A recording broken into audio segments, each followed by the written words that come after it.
ஜெயலலிதா மேல்முறையீட்டு வழக்கில் கர்நாடக உயர்நீதிமன்றம் அளித்த தீர்ப்பு உணர்வுபூர்வமாக சிந்திப்பவர்களுக்கு மகிழ்ச்சியை ஏற்படுத்தியிருப்பதாக லட்சிய திராவிட முன்னேற்றக் கழகத்தின் தலைவர் டி ராஜேந்திரன் தெரிவித்துள்ளார். சென்னை தியாகராய நகரில் உள்ள அவரது இல்லத்தில் செய்தியாளர்களை சந்தித்து பேசினார். அப்போது ஜெயலலிதாவின் விடுதலை அறிவுபூர்வமாக சிந்திப்பவர்களுக்கு அதிர்ச்சியை ஏற்படுத்தினாலும் உணர்வுபூர்வமாக சிந்திக்கும் மக்களுக்கு மகிழ்ச்சியை ஏற்படுத்தியுள்ளதாக தெரிவித்தார். ஜெயலலிதாவின் விடுதலை தொடர்பான திமுக தலைவர் கருணாநிதியின் கருத்திற்கு பதிலளித்து பேசிய டி ராஜேந்திரன், மனசாட்சி இல்லாததால் தான் திமுக சட்டமன்றம், நாடாளுமன்றம் மற்றும் மக்கள் மன்றத்தில் கடும் தோல்வியை சந்தித்துள்ளதாக விமர்சித்துள்ளார். அந்த கலைஞரை பார்த்து கேட்கின்றேன், என்ன நடந்தது, எங்கே நடந்தது என்றெல்லாம் கேள்வி கேட்கின்றாரே.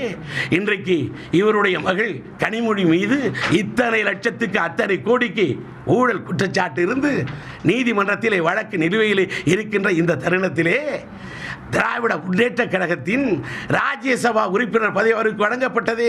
என்ன நடந்தது, எங்கே நடந்தது? மக்கள் கேட்க மாட்டார்களா? கேட்கிறேன். அது மட்டுமல்ல, ஆராசாவுக்கு மீண்டும் பதவி வழங்கப்பட்டிருக்கிறது. என்ன நடந்தது, எங்கே நடந்தது?